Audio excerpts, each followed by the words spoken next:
Minnesota still is not being served well by economic development organizations, according to some planning representatives at the NATO convention in Duluth. The planners told the Minnesota House Subcommittee on Economic Development that more needs to be done on the state level to ensure that rural communities are aware of what fundings are available and are shown how to make use of planning and development money. State Representative Doug Johnson of Cook, the chairman of the House Commerce and Economic Development Committee, said after the hearing that he intends to act during the next legislative session to get additional money for the rural areas. Our Economic Development Subcommittee will be recommending to the House of Representatives that more monies be given to the Department of Economic Development to get more field representatives out into rural Minnesota. I think there's a concern and a need to make sure that there is economic development in rural Minnesota, and with adequate staff that could be done. I think we have to also funnel more dollars into our regional development commissions, particularly in other parts of Minnesota. I think our Arrowhead region is doing a very adequate job of proper planning, but in other parts of Minnesota, the regional development commissions are going to need additional dollars to get the planning process going, and so that the goals can be met. The City of Superior has received a $1,085,000 grant from the Department of Housing and Urban Development. The money is to be used for renovation and improvement of existing housing within the Housing Authority. Such improvements include landscaping, exterior and interior remodeling, and possibly in time a North End Community Center. The $1 million is only a third of what the city hopes to eventually get from HUD. Today has officially been proclaimed Dick Bong Day in the state of Wisconsin.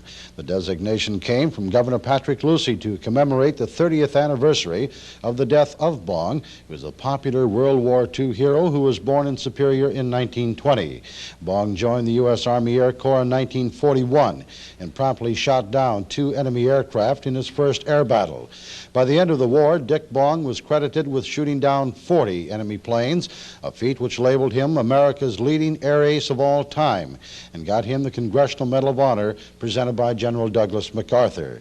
Following the war, Bong began training in jet aircraft, and it was a P-80 Shooting Star in which Bong lost his life on August 6, 1945.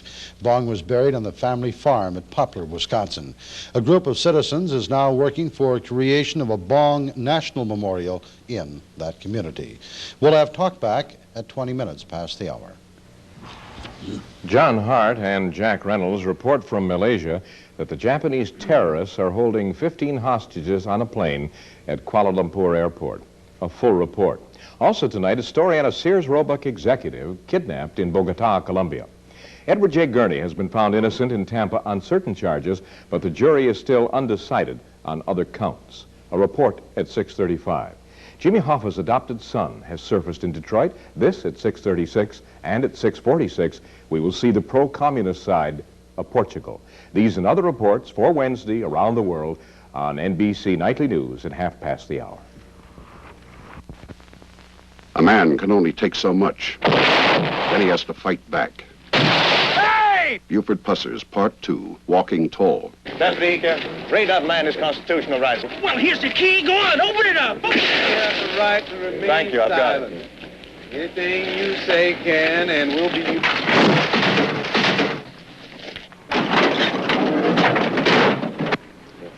You better not touch that engine, Pusser. That's a $12,000 motor in there.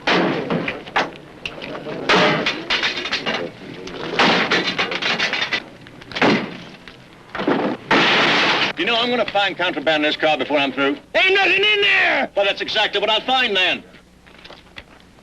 Even if you didn't see Walking Tall, don't miss Part 2. It's one of the best movies of the year, says Jim Bacon of United Features. Part 2, Walking Tall, rated PG. Opens Friday at theaters in Duluth and other selected areas. The last half of News Center 6 is the NBC Nightly News. Its executive producer, Duluthian Les Crystal, is in town this week, and he talked with Jack Gordon earlier this morning. And now the gentleman that's behind the scenes on NBC Nightly News is in front of the camera. Lester Crystal from Duluth, Minnesota, executive producer, NBC Nightly News. Welcome to News Center 6, Les. Jack, very nice to be here. Nice to be back in Duluth. I'm glad that you picked this for your vacation this year. Well, we had a lot of hot weather out east, and we chose that point to come here, so we were very lucky because it's been very pleasant. Wonderful. How's it feel to be back home? Very nice. We've had just a brief look at the city so far, but it seems to be quite vibrant with a lot of new things happening, and so it's very nice to renew old associations and also to see a city that seems to be moving back up again. Wonderful. Glad to hear that. Tell me, how does it feel to make the decisions that affect the news information of 60 million Americans on a weekly basis?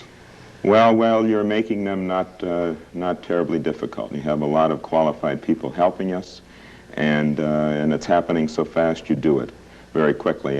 The times when you start thinking about it are afterwards, and you realize the kind of mantle of responsibility you have to carry. And we are concerned because so many people watch our programs. But it's something that, as I say, we have a lot of help to carry out, so it's not so bad. That's good to hear. Your recent coverage of the Helsinki summit was excellent. It was called a living waxworks. Why was that? Well, a living waxworks, I guess, because what we were seeing was really some kind of codification of things that have already occurred and no major changes. And therefore, you're seeing also a lot of old things that were about to be set in type and set in concrete, and not any real changes in terms of the future. And I think that's why a lot of the criticism occurred. Now, will the Berlin Wall come down based on Helsinki summit? And if it does, will the Eastern Germans remain ideologically tied to the communist line as they allegedly begin to enjoy the material advantages of the West?